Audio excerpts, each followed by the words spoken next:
So this has obviously been positioned as a global event. We've got the striking global image, but we are, of course, here in the UK. So I thought I'd start with something very, very relevant in terms of UK finances. If you've not managed to check your phone, interest rates half an hour ago did increase from 4.5% to 5%. And I think that, there's been a lot of advanced commentary in the press about that. The vast majority of it seems to be focused on the here and now immediate impact of mortgage holders. And I guess as an aside, there's actually more people in the UK who own their homes outright than people who have mortgages. So it's interesting that the press are fixating everything on that. But I think what we've also seen is people, there hasn't been much talk about the longer term impact. I think it was the BBC who reported that for every 1% increase in interest rates, that costs, in terms of UK government debt, an extra 20 billion quid. So I was here last year. In the year between last year and now, what's that? An extra 80 billion pounds in debt payments. And I think, this will undoubtedly accelerate the long-term trend that we've been seeing. I remember a decade ago when auto-enrolment was announced, it really felt with these shifting sands of government passing responsibility for our financial destiny to us. We've no longer had a nanny state. And so I think, as individuals, our future is about having responsibility for ourselves. And as HR and reward people, inevitably, some of that is going to fall to us. I think that this isn't just a UK matter. We do a lot of work globally. We're currently supporting people across over 110 countries, and this is definitely a global phenomenon, a global challenge, and I think that's what makes this session today just so relevant. In terms of what qualifies me to be talking about such an important topic, I've been doing this for a long time. I recognise lots of faces. Hello, Sharon. Hello, John. I saw you there somewhere. So, yeah, lots of faces in the crowd. And so, having been spent a long time helping people better understand their money, particularly within the workplace, I understand that special relationship that you have between employee and employer. I mean, partly as an employer myself, with the 90 or so employees that we have at Nudge. And I've seen what good looks like. As I say, we've got lots of experience. We've got some amazing clients. And so I've seen what good looks like. And so today I'm going to share my observations and my learnings. And if you've heard me speak before, you'll realise that I personally think that financial wellbeing is the biggest topic in the world. So 8,052,528,222. That is the world's population at 8 o'clock this morning. And I don't think there's anything in the world that connects everybody like money. It doesn't matter if you've got more money than you know what to do with, or you're living week to week or day to day. Everybody, without exception in the world, has an opportunity to better understand and better manage their money. And I guess you understand that problem, hence you're here in this session. But how do we solve this problem? And if you're thinking about solutions, what does the optimal solution look like? And by optimal solution, we mean most engagement and, most importantly, most evidenceable impact. Now, there's lots of data that I'm going to share today, and the source of this data is very recent research from earlier this year from Census Wide, who, if you're not aware, an independent research agency. So as you can see here, they spoke to 3,000 people, 14 countries, whole, real diversity of people, and then overlaid that with conversations, interviews with 34 global HR and benefit leaders. And the full research, which if you come to our stand, we're just out there on the right-hand side, stand number 3, you can get a copy of it.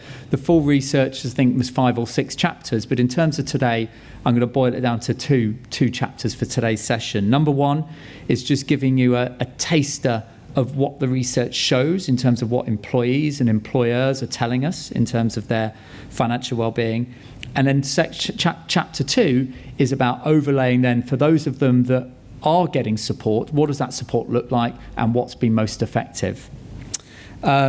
I think diving straight into chapter 1 then, thinking about the data, I'm sure there's lots of sessions happening today that are talking to you about how anxious people are with regards to their money. You can see the UK pretty much at the top there, but we're not alone.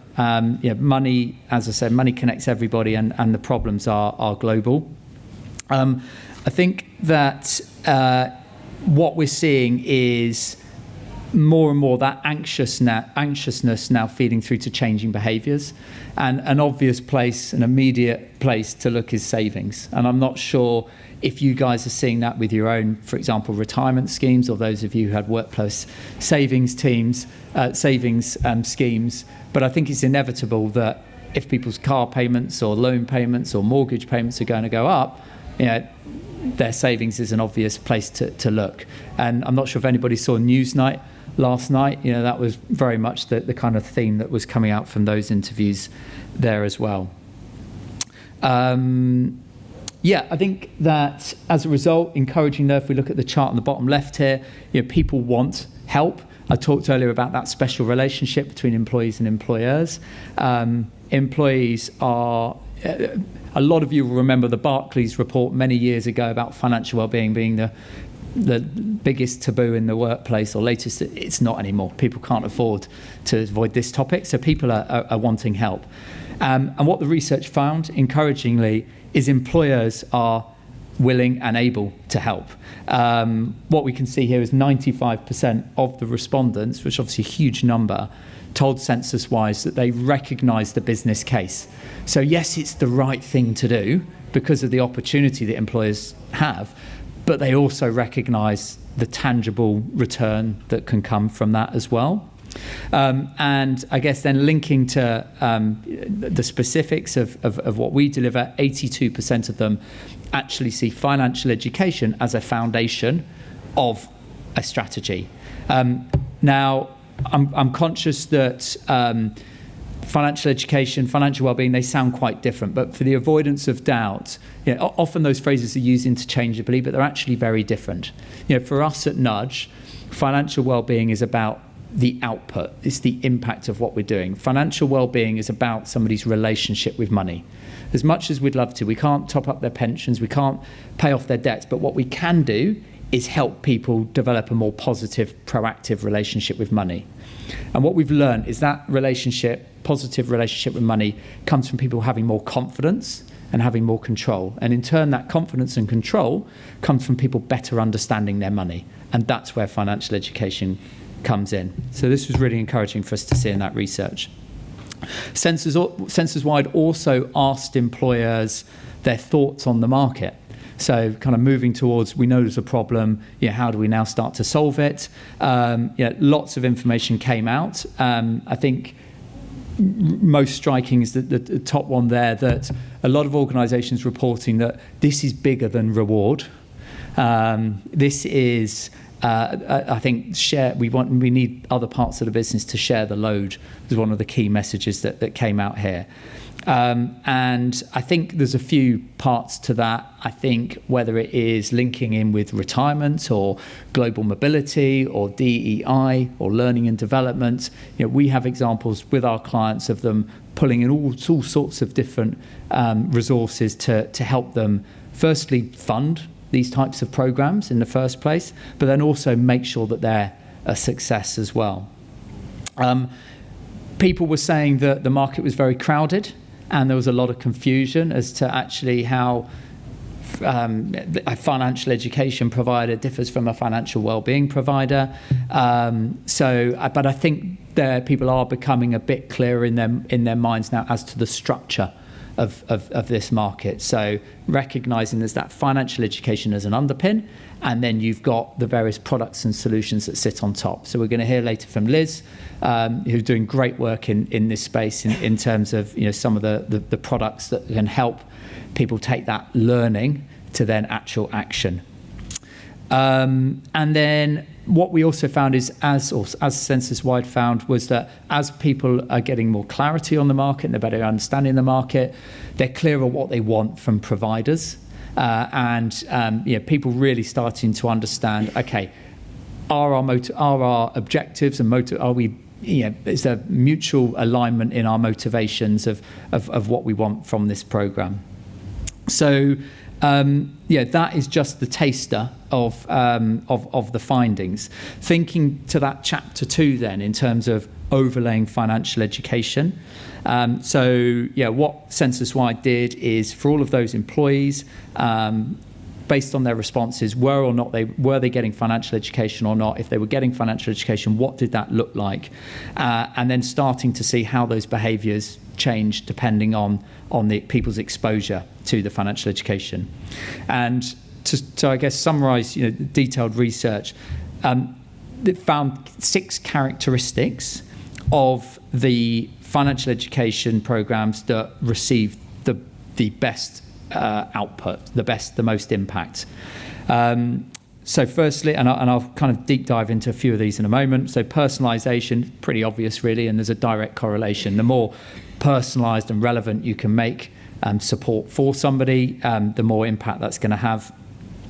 Big finding around the frequency and specifically that exposure to financial education being personalised, being in the moment, and today's interest rate rise here in the UK being a really good example to that.